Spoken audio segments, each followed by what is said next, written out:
नमस्कार, welcome to Himachal wire. आज फिर से एक बुक रिव्यू है टाटाज का। गिरीश कुबेर ने ये किताब लिखी है। ये किताब टाटाज किताब है उस परिवार की जिसकी हर एक पीढ़ी में भारत के लिए एक नायक ने जन्म लिया है। एक ऐसा नायक जिसने अपने देश की, भारत की मुसीबतों को, मुश्किलों को समझा है, उनका निवारण किया है और इस निवारण को करने में जो नाम और जो पैसा कमाया गया है उसका नाम टाटा ग्रुप है, टाटाज। किताब 699 रुपए की है, 276 पन्ने हैं इसमें, 699 रुपीज इसका प्राइस है और 276 पेजेस हैं इसमें। गिरीश कुबेर ने लिखी है, लोक सत्ता के एडिटर हैं ये। अभी तक 6 किताबें मराठी में लिख चुके हैं, कभी कभार इंडियन एक्सप्रेस के लिए भी लिखते हैं। ये किताब Tata Gaza capital business book 2019 की विनर भी रह चुकी है। इस बुक का रिव्यू एक कोट के साथ शुरू करूंगी। Business cycles are temporary, class is permanent. व्यापारिक चक्र अस्थायी है, वर्ग अनुमति है। JRD टाटा। टाटाज ने हमेशा राष्ट्र निर्माण पे ध्यान दिया है, उसके साथ धन सृजन हुआ है। यही डिफरेंट बनाता है टाटाज को बाकी बिजनेस ग्रुप से। तो इस किताब की शुरुआत होती है नुसरवान जी रतन टाटा से। इस नाम को आप ध्यान से याद कर लीजिएगा क्योंकि ये जो नाम है ये टाटा ग्रुप के फाउंडर मेंबर का नाम है। इन्होंने ही टाटा ग्रुप को शुरू किया था। टाटा ग्रुप में थोड़ा फर्क है, इनका जो परिवार है ये बिजनेस फैमिली नहीं है शुरू से, ये एक पुरोहितों का परिवार था। गुजरात नवसारी से थे ये लोग। नुसरवान जी रतन टाटा पहले वो इंसान थे जिन्होंने ये सोचा कि गांव से बाहर जाकर कुछ करना है। उनसे पहले उनके गांव से कोई भी इंसान बाहर नहीं गया था। 1822 में इनका जन्म हुआ था। अपने साथ के बाकी दोस्तों को जैसे चलना शुरू करने से पहले ही इनकी भी शादी हो गई थी। उस वक्त ऐसा ही होता था, बहुत बचपन में शादी हो जाया करती थी। फिर उसके बाद जो दूल्हा होता था वो अपनी पढ़ाई करने स्कूल जाया करता था और शादी होते ही दुल्हन अपने घर वापस चले जाया करती थी। कुछ साल बाद उन्हें मिलाया जाता था। इनकी पत्नी का नाम जीवन बाई था। जमशेद जी इनके पहले बेटे दुनिया में आ चुके थे। नुसरवान जी रतन जी टाटा ने ये मन बना लिया कि अब उन्हें बम्बई जाना है। उनकी पढ़ाई बहुत ज्यादा नहीं हुई थी लेकिन मन में जज्बा था कि कुछ करना है, तो वो बम्बई आ गए और उन्होंने कॉटन का बिजनेस शुरू किया। ये किताब गिरीश ने बहुत प्यार से टाटाज के लिए लिखी है।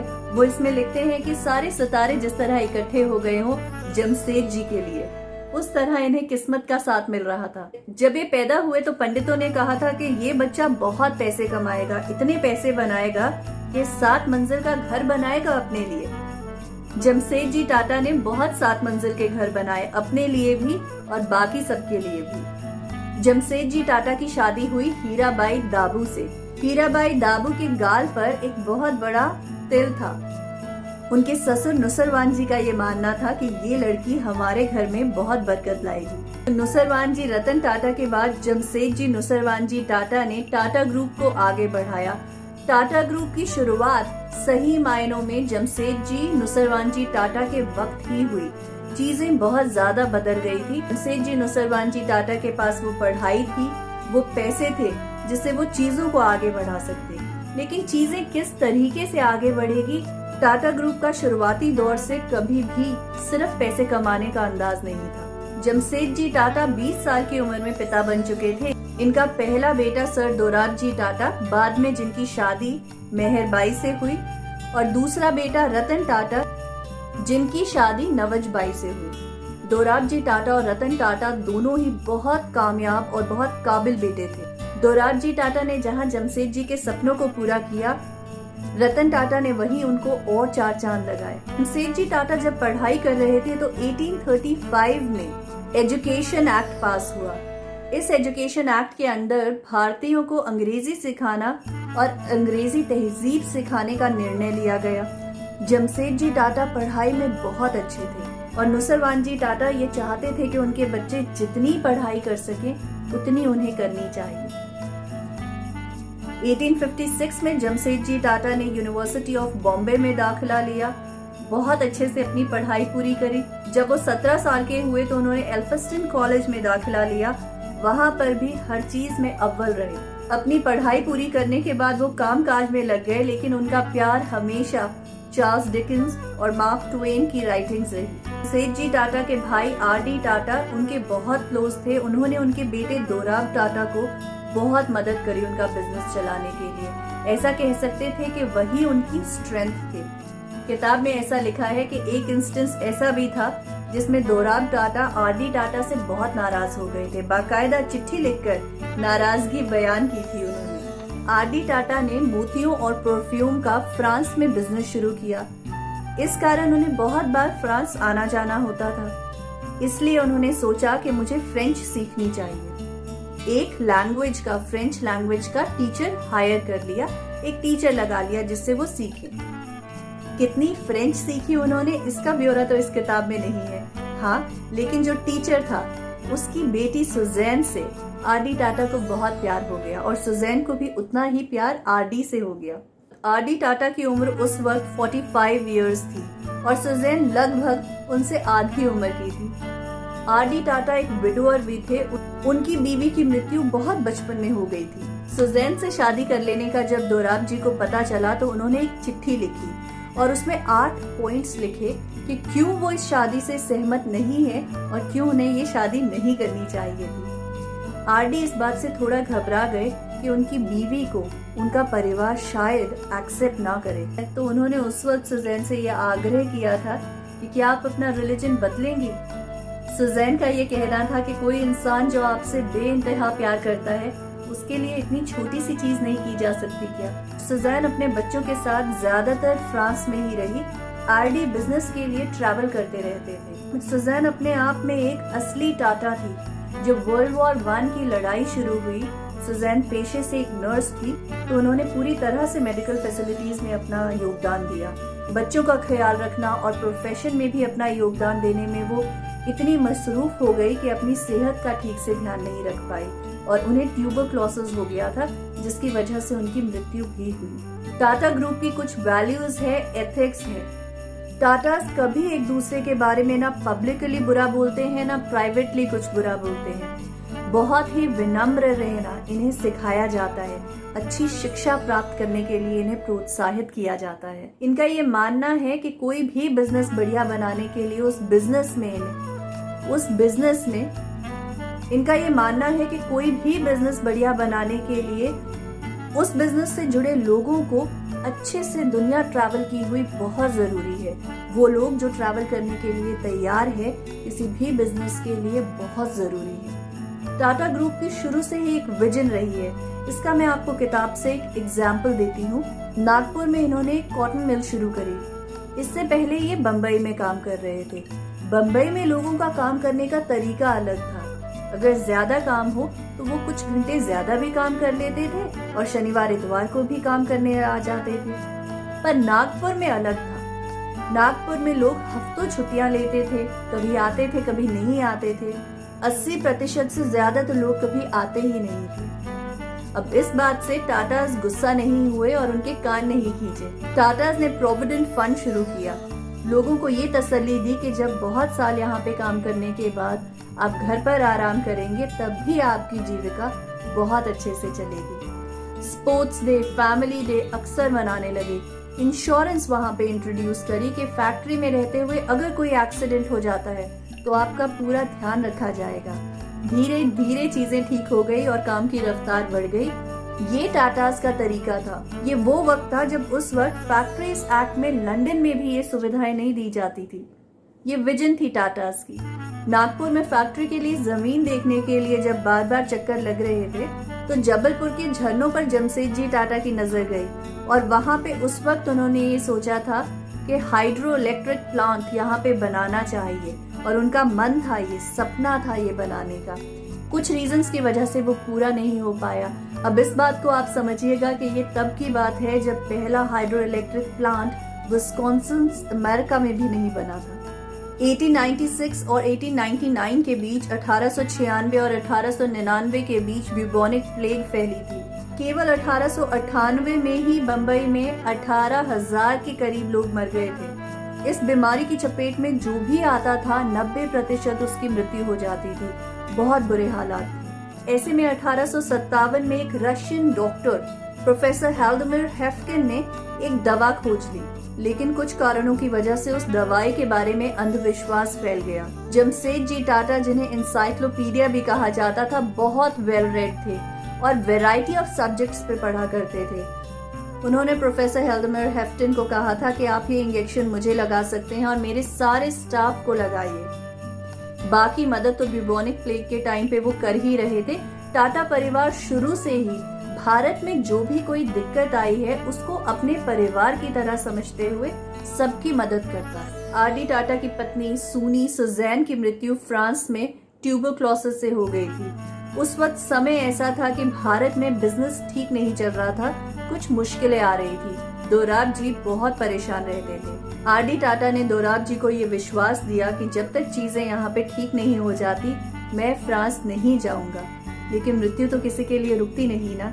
सूनी की मृत्यु फ्रांस में हो चुकी थी जब यहाँ से आर.डी. टाटा चले तब। आर.डी. टाटा और सुजैन सूनी के बड़े बेटे जे.आर.डी. टाटा, जहांगीर, रतन जी, दादा भाई टाटा, इनके बारे में ज्यादातर लोग जानते हैं। प्रथम विश्व युद्ध के बाद फ्रांस की गवर्नमेंट ने ये फैसला किया था कि हर एक परिवार से पहला बच्चा आर्मी की ट्रेनिंग लेगा। तो जे.आर.डी. टाटा जो सबसे बड़े बेटे थे, उन्होंने आर्मी की ट्रेनिंग ली वहाँ पे 1 साल की।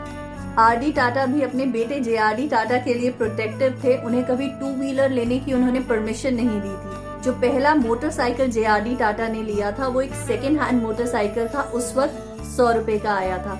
उसके बाद उन्होंने बगाटी लिया, लेकिन पहला जो उनका बाइक था वो सेकेंड हैंड 100 रुपए का था। एक बार एक एक्सीडेंट हो गया था जिसके लिए जे.आर.डी. टाटा को एक लॉयर, एक वकील हायर करना पड़ा। उस वकील का नाम जैक था। जैक की एक नीस थी फेल्मा। ये फेल्मा जे.आर.डी. टाटा की बीवी बनी थी। टाटा ग्रुप प्रसिद्ध है अपनी ऑनेस्टी के लिए। इन्होंने कभी भी अपने स्टैंडर्ड्स पे, अपने एथिक्स पे कॉम्प्रोमाइज नहीं किया। क्योंकि इन्होंने अपने स्टैंडर्ड्स और एथिक्स पे कॉम्प्रोमाइज नहीं किया, यही कारण है इनका बेबाकी से बोलना। टाटाज ने शुरुआती दौर से भारत के लिए बहुत कुछ किया, लेकिन ऐसा नहीं था कि इन्हें मुश्किल समय नहीं देखना पड़ा। बहुत बार इनके प्रोजेक्ट्स भी रुके। इन्होंने रिश्वत नहीं दी। जवाहरलाल नेहरू और जे.आर.डी. टाटा बहुत करीबी दोस्त थे, लेकिन टाटाज ने कभी भी पॉलिटिकल इन्फ्लुएंस से कोई फायदा नहीं उठाया। टाटा ग्रुप की शुरुआती दौर से एक विजन थी। नॉर्मली क्या होता है कि जो विजन होती है, एथिक्स होते हैं, वो 1 पीढ़ी तक चलते हैं, 2 पीढ़ी तक चलते हैं, फिर धुंधले हो जाते हैं और फिर गुम हो जाते हैं। टाटा ग्रुप बाकी बिजनेस हाउसेस से इसीलिए अलग है क्योंकि ना तो इन्होंने अपनी वैल्यूज खोई, ना एथिक्स को धुंधला होने दिया। गुम होना तो दूर की बात।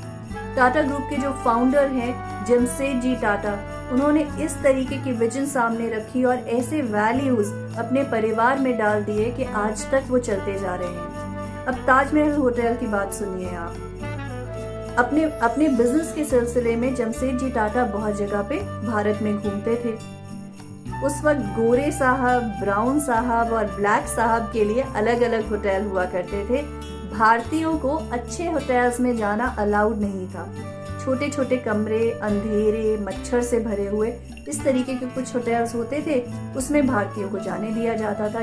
ये बात जमशेदजी टाटा को बहुत बुरी लगती थी। जमशेदजी टाटा ने निर्णय लिया कि वो एक इतना खूबसूरत और इतना बढ़िया होटल बनाएंगे भारतीयों के लिए कि दुनिया देखेगी। जब उन्होंने बोला कि वो ताज होटल बनाने वाले हैं, तो उनकी बहन ने उनसे पूछा था कि इतने बिजनेस है, अब तुमको रेस्टोरेंट क्यों बनाना है? तो उन्होंने कहा था कि ये मेरे निजी धन से बनेगा। हर एक चीज को बारीकी से उन्होंने देखा कि शैंडलियर्स कहाँ से आ रहे हैं, सोडा मशीन्स कहाँ से आ रही है, एक एक चीज से वो जुड़े रहे। और ये जुड़ाव आगे तक इनके परिवार में दिखता है। जैसे जब एयर इंडिया शुरू हुई जे.आर.डी. टाटा के टाइम पे, कई बार अपना फीडबैक लिख के एयर इंडिया की मैनेजमेंट को देते थे, जैसे कि जो बियर आप सर्व करते हैं वो काफी हाई अल्कोहल कंटेंट की होती है, इससे पेट भारी हो जाता है। चाय और कॉफी में मुझे ज्यादा अंतर नहीं लगा। ध्यान दीजिए कि चाय का स्वाद अलग और कॉफी का स्वाद अलग हो।